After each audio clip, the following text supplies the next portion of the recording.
जिस दिन अमावस्या रहे उस दिन चावल की कटोरी में एक कपूर का टुकड़ा रख दीजिए महाराज, छोटा सा, और कपूर का टुकड़ा रखकर उस कपूर को दरवाजे के बाहर कटोरी में ही, चावल रखी हुई कटोरी में ही उसको पितरों का स्मरण कर कर जला दीजिए।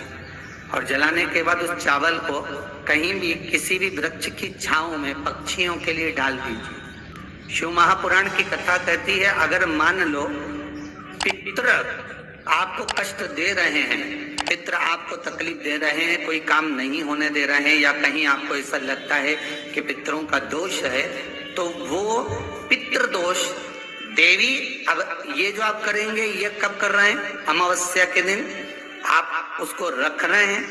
अमावस्या के दिन उसको रखकर रात भर आपने रखा कपूर के साथ में, सुबह एकम पड़ गई, नवरात्रि लग गई, उसी दिन उसको जलाकर आपने पटक दिया।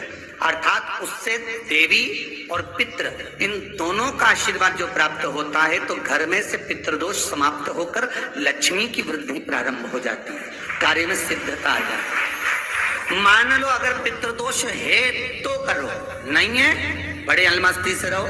एक कटोरी में पंचामृत बनाकर ले जाते हैं, दूध, दही, शहद, घी, शक्कर, ये सब मिलाकर यदि आप लेकर जाते हैं और ले जाकर भगवान शंकर के सामने समर्पित करते हैं, एक बेलपत्री अशोक सुंदरी, अभी तक आपने जो बेलपत्री चढ़ाई है अशोक सुंदरी के ऊपर, डंडी का मुख जहां से पानी बहता है उस ओर रखा जाता है। पर जब हमें ऐसा लग रहा है कि हमारे पितृ भूखे हैं या हमारे पूर्वज प्यासे हैं या उनको भाग नहीं मिल रहा, इसलिए मेरा कोई काम नहीं हो रहा, इसलिए शिव राजी नहीं हो रहा है, तो ये बेलपत्री के भाग को बदल दिया जाता है। ये बेलपत्री अशोक सुंदरी की जगह पर जब चढ़ाया जाता है तो ये पत्ती का जो भाग है जहां से पानी बहता है उस ओर रखा जाता है, और ये डंडी का भाग शिवलिंग की ओर रखा जाता है। और यहीं पर भगवान शंकर को जो तुम पंचामृत बनाकर लेकर गए हो वो पंचामृत चढ़ाया जाता है, और वही पंचामृत थोड़ा सा शिवलिंग पर चढ़ा दिया जाता है। उसके बाद में पितृ पूर्वज जल की आस नहीं रखते, न भोजन की आस रखते हैं, क्योंकि शंकर उनको तृप्त कर देते हैं, शिव उनको पूर्ण कर देते हैं। जिनके यहाँ पितृदोष होता है, काल सर्प दोष होता है, वास्तु दोष होता है, उनको ज्यादा कुछ नहीं करना होना। महाराज एक बेल का फल लीजिए। क्या लेना है?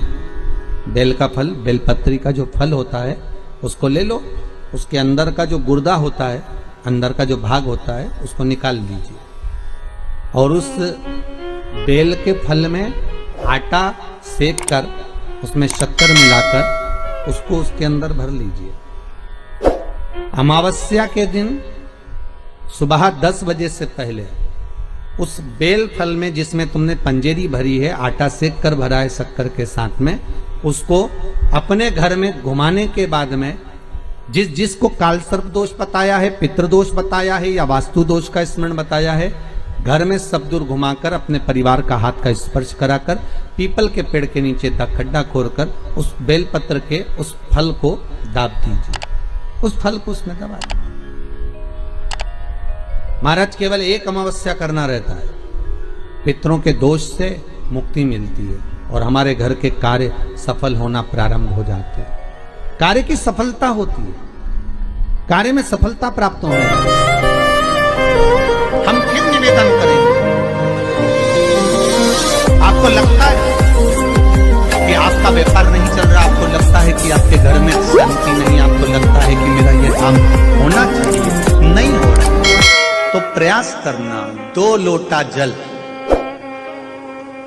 घर से लेकर जाइए, एक के ऊपर एक कलश को रख लो, नीचे 5 बेलपत्र, शिव जी के मंदिर में जाकर सबसे पहले बेलपत्र चढ़ाओ, फिर 1 लोटा जो सबसे ऊपर रखा हुआ है उसका पानी शिव जी को चढ़ा दो। दूसरा लोटा जो लेकर गए हो वो जल बेलपत्री के पेड़ के नीचे चढ़ा दो। 1 मिनट बैठकर श्री शिवाय नमस्तुभ्यम का जाप कर कर उस बेलपत्री के वृक्ष के नीचे, जहां पर 33 कोटि देवी देवता बुआरी लगाने के लिए आते हैं, जहां लक्ष्मी 24 घंटे रहती है, सरस्वती का निवास है, 64 योगनियां जहां निवास करती हैं, 33 कोटि देवता जिस बेलपत्री के नीचे रहते हैं, उस बेलपत्री के वृक्ष के नीचे 1 मिनट बैठकर श्री शिवाय नमस्तुभ्यम कहकर अपने दिल की बात मेरे बाबा से प्रार्थना करो और अपने घर पर आ जाओ। बाबा चाहेगा तो 3 महीने में कार्य सफल कर ही देगा। और शनि महाराज का भी पांव टूट गया था। टूटा था कि नहीं टूटा था? जो अपनी माता संध्या को लात मारी थी, शनि महाराज ने लात मारी तो पांव टूट गया। शनि महाराज की आंख में आंसू। देवर्षि नारद के पास है, नारद जी मेरा पांव टूट गया, मैंने अपनी मां को लात मारी। नारद जी बोले तू तो द्रोषी है, तूने अपनी माता को लात क्यों मारी? कुछ करिए। कोई देवता नहीं अपनाया। तब भगवान नारद जी ने कहा शंकर जी के शिवलिंग की स्थापना कर, उसकी पूजन कर। जहां काशी विश्वनाथ के मंदिर आप लोग जाते हो, जिस विश्वनाथ का आप दर्शन करते हो, ये काशी का विश्वनाथ का प्राण प्रतिष्ठा शनि महाराज ने करी थी। शनि महाराज के हाथ का शिवलिंग है और शिवलिंग की स्थापना कर कर शनि महाराज ने भगवान शंकर से मांगा। शिव जी प्रकट हुए, मांगो शनि तुमको क्या चाहिए? शनि महाराज ने कहा मेरा पांव टूट गया, आप कृपा करिए। भगवान शंकर ने कहा शनि तूने मेरा भजन करा है, जा तेरा पांव तो जुड़ेगा पर पांव में थोड़ी लचकता तेरी बनी रहेगी। दुनिया के लोगों को शनि लगता है और शनि को शंकर लगता है। दुनिया के लोगों को शनि लगता है, शनि को शंकर। इसलिए आज भी नियम है कि काशी विश्वनाथ का नाम लेकर एक काजल की डिब्बी को लीजिए। अगर किसी को शनि लग गया हो, कोई प्रॉपर्टी का काम कर रहे हो, कोई व्यापार करते हो और व्यापार नहीं चल रहा, बहुत अड़चने आ रही है, कोई ना कोई परेशानी पे परेशानी आ रही है, एक काजल की डिब्बी लो, काजल की डिब्बी लो, काशी विश्वनाथ का नाम लो और 21 बार उतारो और उतार कर किसी पेड़ के नीचे तक खड्डा खोद कर उसको दबा दीजिए। आपका काम यूं सफलता की ओर बढ़ना चालू हो जाएगा। शनि की कुदृष्टि समाप्त, 7.5 ढैया समाप्त। परेशानी कि गाय जब अपने बछड़े को दूध पिलाए और बछड़े के मुख पर जो फेन आए, उस फेन को अमावस्या के दिन दोपहर में 12 बजे चम्मच में लेकर जो बच्चा चिड़चिड़ करता हो या पढ़ाई में मन नहीं लगता हो या दिमाग थोड़ा सा कमजोर हो, डॉक्टर के इसका विवेक काम नहीं कर रहा, बुद्धि काम नहीं कर रही है, उस बच्चे को 2 या 3 अमावस्या गाय जब बछड़े को दूध पिलाए, बछड़े के मुंह पर जो फेन आता है वो फेन उस बच्चे को पिला दिया जाए तो बच्चा विद्वान होता है, उसका विवेक काम करना प्रबल हो जाता है। 12 महीने आते हैं। किसी भी एक शिवरात्रि के दिन बाबा भोलेनाथ को, महाकाल को, काशी विश्वनाथ को, शिव जी का नाम लेकर, शंकर जी का किसी भी एक शिवलिंग का, ज्योतिर्लिंग का नाम लेकर सफेद कपड़े में गोबरी की भस्मी तैयार कर लो। गोबरी जानते हो ना? कंडा बोलते हैं या गोबरी बोलते हैं?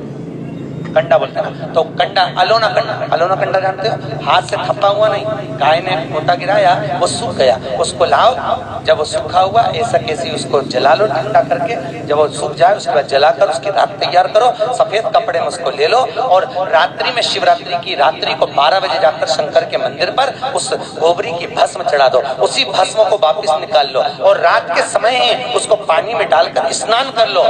तीसरे दिन, बस 2 दिन तक लगातार उसका स्नान करना है। एक दिन शिवरात्रि की रात्रि को और एक दिन दूसरे दिन की रात्रि को, 2 दिन स्नान करिए। उसके बाद तीसरे दिन से चर्म रोग अपने आप घटना प्रारंभ हो जाता है। एक शरीर पर सफेद दाग पड़ गए हो, चर्म रोग हो गया हो, चमड़ी सफेद पड़ गई हो, पूर्णिमा के दिन गाय जब अपने बछड़े को दूध पिलाए, उस बछड़े का मुख में जो फेन आए उसको निकाल लीजिए। पूर्णिमा की रात्रि को 12 बजे शरीर में जहां जहां पर सफेद दाग पड़ गए हो, चमड़ी सफेद हो गई हो, उस जगह पर लगा लीजिए। चंद्रमा की रोशनी में कम से कम आधा घंटा बैठ जाइए और बैठने के बाद में, उसके बाद में फिर स्नान कर लीजिए। 2 या 3 पूर्णिमा उस फेन का प्रयोग कर कर देखिए, चमड़ी अपने असली रंग में आना प्रारंभ हो जाती है। महाराज, माता गौ माता के दूध में, और बछड़ा जब दूध पान करता है, पीता है, उसमें जो बल उत्पन्न होता है, वो बल की परिभाषा कहीं वर्णित नहीं हो सकती, उसका सुख ही दूसरा। आप उसको अपने जीवन में उतार सकते हैं, आप उसको अपने जीवन में रख सकते हैं, सार्थकता उत्पन्न कर सकते हैं।